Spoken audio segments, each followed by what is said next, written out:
आज हम बात कर रहे हैं रॉबर्ट कियोसाकी की बहुत ही मशहूर किताब रिच डैड पुअर डैड के सार पर। ये वो किताब है जिसने मतलब लाखों लोगों का पैसे को देखने का नजरिया ही बदल दिया। हाँ बिल्कुल। और इस किताब की खास बात यह है कि ये पारंपरिक सोच को जो पैसे के बारे में है उसे सीधी चुनौती देती है। तो आज हम इसी सार की मदद से समझेंगे कि ये दो अलग अलग पिताओं उनकी सोच हमें पैसे, निवेश और संपत्ति बनाने के बारे में क्या सिखा सकती है। हाँ मतलब एक तरफ है वो पारंपरिक रास्ता, अच्छी पढ़ाई, सुरक्षित नौकरी, और दूसरी तरफ है वित्तीय समझ जिसे फाइनेंशियल इंटेलिजेंस कहते हैं। और कहानी शुरू होती है बिल्कुल उस बुनियादी फर्क से। हाँ। एक पिता जो खुद पढ़े लिखे थे, वो क्या कहते थे? वो कहते थे बेटा खूब पढ़ो, अच्छे नंबर लाओ। क्यों? ताकि एक अच्छी सेफ नौकरी मिल जाए। उनकी दुनिया बस इसी के आसपास थी, सुरक्षा, स्टेबिलिटी। और फिर थे दूसरे पिता, अमीर पिता। हाँ, अमीर पिता वो लेखक के दोस्त के पता थे, एक बिजनेसमैन। उनका मंत्र बिल्कुल अलग था। वो कहते थे पैसे के लिए काम मत करो, पैसे को अपने लिए काम करने दो। ये तो पूरी मानसिकता की बात हो गई। एक नौकरी करने वाला बनना चाहता है, दूसरा मालिक। एग्जैक्टली।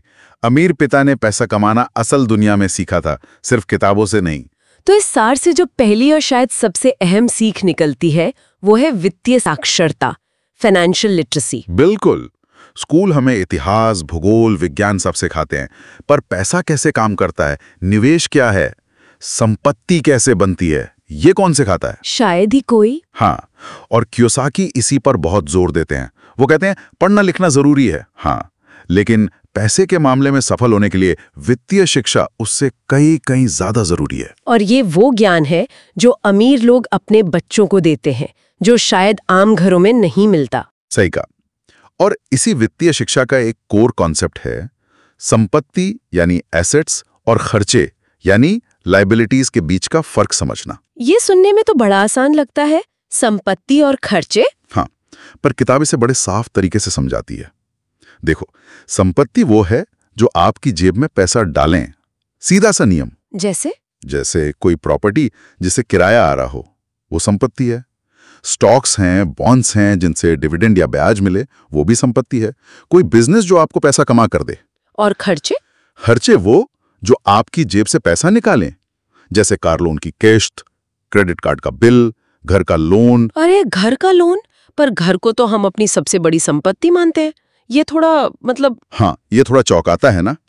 कियोसाकी के हिसाब से आपका अपना घर जिसमें आप रहते हैं, अगर वो आपकी जेब से सिर्फ पैसा निकाल रहा है, जैसे लोन की किस्त, मेंटेनेंस, टैक्स, तो वो असल में एक खर्चा है, संपत्ति नहीं। जब तक कि वो आपके लिए आय न बना रहा हो, जैसे किराए पर देकर। बिल्कुल। अमीर पिता का फोकस हमेशा संपत्ति खरीदने पर रहता है, ऐसी चीजें जो कैश फ्लो लाएं, पैसा जेब में डालें। और आम लोग या मध्यम वर्ग अक्सर खर्चों को संपत्ति समझ लेते हैं। महंगी गाड़ी खरीद ली, नया फोन ले लिया, इनकी वैल्यू तो कम होती जाती है और ये जेब से पैसा निकालते रहते हैं। तो मतलब ये हुआ कि सिर्फ एक अच्छी तनख्वाह वाली नौकरी पाना ही वो मंजिल नहीं है। हाँ। किताब तो यही कह रही है कि वो जो चूहा दौड़ है, रैट रेस, उससे बाहर निकलना होगा। निश्चित रूप से। नौकरी आपको हाँ एक सुरक्षा देती है, लेकिन असली दौलत, असली आर्थिक आजादी वो अपना व्यवसाय खड़ा करने या सही जगह निवेश करने से बनती है। अमीर पिता यही सिखाते थे कि नौकरी करते हुए भी अपनी संपत्ति वाला कॉलम कैसे भरना है, आय के और स्रोत कैसे बनाने हैं। हाँ। लेकिन इसमें तो डर है, जोखिम है। बिजनेस में, निवेश में पैसा डूब भी तो सकता है। वो जो गरीब पिता वाली सोच है, वो तो इसी डर के कारण सुरक्षित नौकरी की तरफ देखती है। और ये बहुत बड़ा पॉइंट है, डर। और दूसरा है लालच। अमीर पिता कहते हैं ज्यादातर लोग इन्हीं दो भावनाओं के कारण गलत फैसले लेते हैं। नौकरी जाने का डर उन्हें रोकता है और जल्दी अमीर बनने का लालच उन्हें फंसा देता है। तो वित्तीय बुद्धिमत्ता का एक हिस्सा इन भावनाओं को समझना भी है और उन पर काबू पाना। हाँ बिल्कुल। डर को सीखने के मौके की तरह देखना, लालच को काबू में रखकर सोच समझकर फैसला लेना, भावनाओं से ऊपर उठकर तर्क से सोचना। और ये सब फिर वहीं ले आता है पैसे के लिए काम मत करो, पैसे को काम पे लगाओ।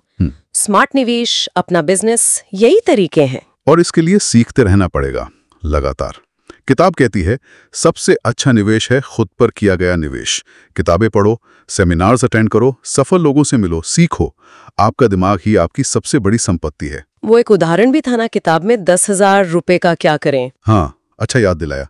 गरीब पिता की सलाह क्या होगी? बेटा इसे बचाओ, बैंक में डाल दो, सेफ रहेगा, सुरक्षित। हाँ। और अमीर पिता वो पूछेंगे इस 10,000 को 20,000 कैसे बना सकते हैं, या 50,000। उनका फोकस पैसे को बढ़ाने पर होगा, शायद छोटा बिजनेस शुरू करके या स्टॉक में लगाकर या कोई और अवसर ढूंढकर।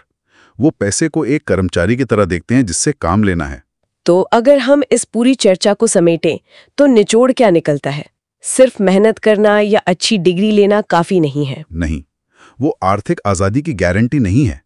असली फर्क आता है आपकी सोच से, आपकी मानसिकता से, आपकी वित्तीय समझ से, और इस बात से कि आप संपत्ति बनाने पर कितना ध्यान देते हैं। ये पारंपरिक सोच से बिल्कुल अलग है कि बस नौकरी करो, पैसा बचाओ और अमीर बन जाओगे। हाँ, ये निवेश करने, जोखिम को समझने और उसे मैनेज करने और लगातार सीखते रहने पर जोर देता है। वाकई ये सोचने वाली बातें हैं।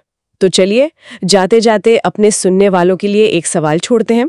कियोसाकी के इन विचारों को सुनने के बाद आज कोई अपनी माली हालत को बेहतर समझने और शायद संपत्ति बनाने की दिशा में पहला छोटा सा कदम क्या उठा सकता है? अच्छा सवाल है। शायद शुरुआत अपने महीने के खर्चों को लिखकर हो सकती है, और फिर उन्हें बांट कर देखना, इसमें से कौन सा खर्चा है और कौन सी चीज संपत्ति बनने की क्षमता रखती है। एक छोटी सी एक्सरसाइज।